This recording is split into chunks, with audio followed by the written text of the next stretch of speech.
আজকের ভিডিওটা বরমাসের জন্মদিনের ভিডিও। তো সকাল থেকেই তোড়জোড় শুরু, কি করব না করব। তো পরোটা খেতে অনেক পছন্দ করে, তো এই জন্য সকাল সকাল পরোটা, ডিম পোচ আর আলু ভাজি করছি। এই তিনটা খাবারই ওর অনেক প্রিয়, মানে সকালের নাস্তায়। তো এটাই করছি। আর দুপুরে আসলে ও তো বাড়িতে এখন খায় না, নিয়ে যায় টিফিন। তো ওইটাও রাত্রে করে রাখছি, দিয়ে দিছি। আর আজকে তো মানে স্কুল আছে, তো স্কুলে যাব এগুলো মানে করে টোরে। আর এখন স্কুল থেকে এসে সব কিছু কমপ্লিট করে কাজ টাজ, তো ওর জন্য একটু পায়েস বানাচ্ছি। আর ও আবার হচ্ছে আসে না যে আমরা আগের দিন 12টায় যে অনেক সময় উইশ করি, ও এটা পছন্দ করে না। ও মানে সন্ধ্যার দিকেই বার্থডেটা সেলিব্রেট করা পছন্দ করে।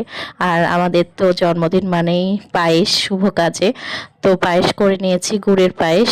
ওর জন্মদিনেও গুড়ের পায়েস করি, আমার জন্মদিনেও, দুইটাই আমাদের মানে পছন্দ দুইজনারই। তো পড়াতে গেছিলাম, সেখান থেকে মানে আসার সময় টেস্টি ট্রিট থেকে একটা কেক নিয়েছি। আসলে ও না অত বেশি কিছু পছন্দ করে না, তো আমিও সিম্পল ভাবে করার চেষ্টা করেছি। আর এই তো দেওয়ার সাথে গেছিলাম গিফট কিনতে, মানে ওর বার্থডে গিফট। ওকে কিন্তু জানাইছিলাম না, ও জানে না। তো দেখেন কেমন কি হয়, মানে বার্থডে গিফট কেনার পরে এখন এই তো বাড়িতে এসে সব কিছু সুন্দর করে গুছাই নিয়েছি।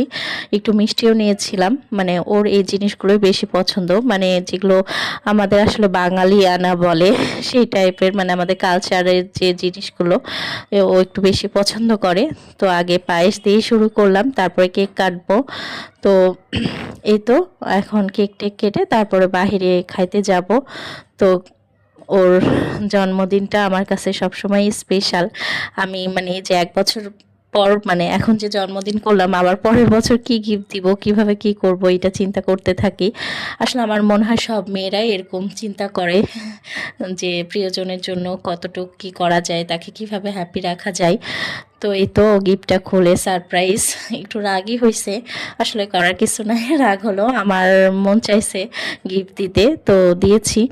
তো যাই হোক, গিফট পেয়ে একটু মন খারাপ করছে, তারপরেও খুশি হয়েছে। তো এখন যাচ্ছি বাহিরে খাইতে। আসলে বাড়িতে রান্নাবাড়ি করা যায় তো, কিন্তু একটা দিন স্পেশাল দিন মনে হয় যে একটু বাহিরেই যাই, কারণ প্রত্যেক দিন তো বাড়িতে রান্নাবাড়ি করি। আর দেখেন ও এত জোরে হাঁটে, ওর সাথে আমার হাঁটা সম্ভব হয় না, মানে আমি সবসময় পিছনে পড়ে থাকি, ও দৌড় দিয়ে হেঁটে চলে যায়। মানে বোঝেনি তো আমার হাঁটা এত স্লো। তো ভাবছিলাম যে বিরিয়ানি খাবো, পরে বলল যে এটা নতুন রেস্টুরেন্ট হয়েছে, এখানে নাকি খাবার ভালো পাওয়া যায়। তো এখানে গেলাম, ওখানে আবার কাবাব আইটেমটা বেশি ভালো।